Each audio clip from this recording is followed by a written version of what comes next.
Bismillahirrahmanirrahim. Assalamualaikum warahmatullahi wabarakatuh. Saya Akil bin Nasruddin Alamsyah dari Fakulti Kejuruteraan Kimia dan juga wakil daripada Sekretariat Persatuan Mahasiswa Sahadari ingin berkongsi sedikit ilmu berkaitan dengan kepimpinan dalam Islam. Kepimpinan dalam Islam sudah menjadi fitrah bagi setiap manusia yang sekaligus telah memupuk kepimpinan dalam Islam dalam diri masing-masing. Manusia dipertanggungjawabkan oleh Allah SWT untuk menjadi khalifah di muka bumi ini. Ini bersesuaian dengan firman Allah SWT dalam Al-Quran dalam surah Al-Baqarah ayat 30.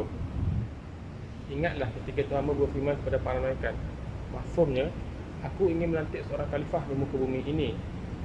Mereka berkata, mengapa engkau ingin melantik seorang khalifah di muka bumi ini sedangkan mereka akan melakukan kerosakan, sedangkan kami sentiasa bertasbih kepadamu. Lalu Tuhan berfirman, sesungguhnya aku mengetahui apa yang kamu tidak mengetahui. Di dalam Islam, Rasulullah SAW telah dijadikan contoh teladan bagi setiap manusia, terutamanya umat Islam.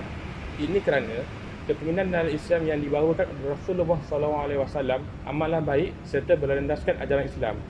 Antara ciri kepimpinan dalam Islam yang dibawa oleh Rasulullah SAW ialah yang pertama, adil, keduanya bijak, ketiga, berani dan tegas, keempat, berakhlak mulia. Yang pertama, adil. Baginda telah menghapuskan sifat diskriminasi antara kaum dan semangat asabiah. Baginda juga telah membela nasib wanita serta memperkenalkan ekonomi Islam. Amalan riba dan penipuan yang selama ini di kalangan perdagang Arab telah dihapus dan digantikan dengan ekonomi Islam. Dengan mewujudkan keadilan dalam sistem masyarakat, baginda telah mewujudkan perpaduan dan keharmonian dalam masyarakat sekeliling. Keduanya bijak. Baginda seorang yang bijak.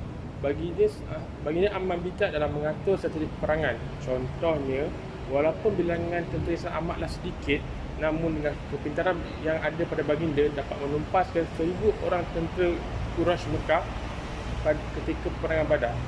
Walaupun Rasulullah SAW merupakan pemimpin tertinggi dalam Islam, namun baginda masih menerima nasihat daripada para sahabat.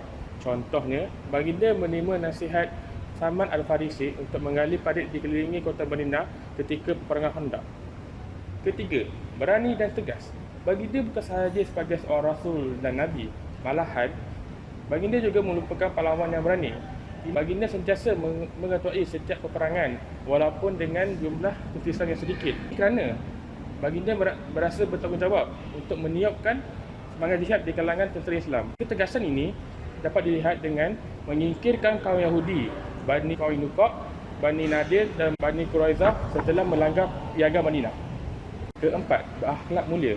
Nabi Muhammad SAW seorang yang berakhlak mulia. Akhlak yang mulia dapat menarik minat seseorang, tidak kira kawan maupun lawan. Dalam aspek kekeluargaan, baginda merupakan ketua keluarga yang patut dicontohi. Contohnya, baginda sentiasa menolong isteri memasak, melayan anak-anak serta mengemas rumah. Masyarakat Arab menggelar baginda sebagai Al-Amin kerana setiap perkataan dan perbuatannya amatlah benar. Baginda juga seorang yang pemaaf serta memaafkan. Contohnya, baginda memaafkan Sayyidina Umar Al-Khattab walaupun dulu Sayyidina Umar Al-Khattab merupakan musuh tersesat umat Islam serta pernah cuba ingin membunuh baginda. Kesimpulannya, kita hendaklah merealisasikan kepimpinan Islam ini dalam setiap aspek, tidak kira dalam keluarga maupun di dalam kalangan masyarakat. Kepimpinan dalam Islam terbukti berkesan kerana terdapat segelintir pemimpin bukan Islam pada zaman sekarang bersetuju bahawa kepimpinan yang dibawakan oleh Rasulullah SAW ketika zaman baginda dapat mengeratkan hubungan antara masyarakat dan dapat hidup dalam keadaan harmoni dan aman.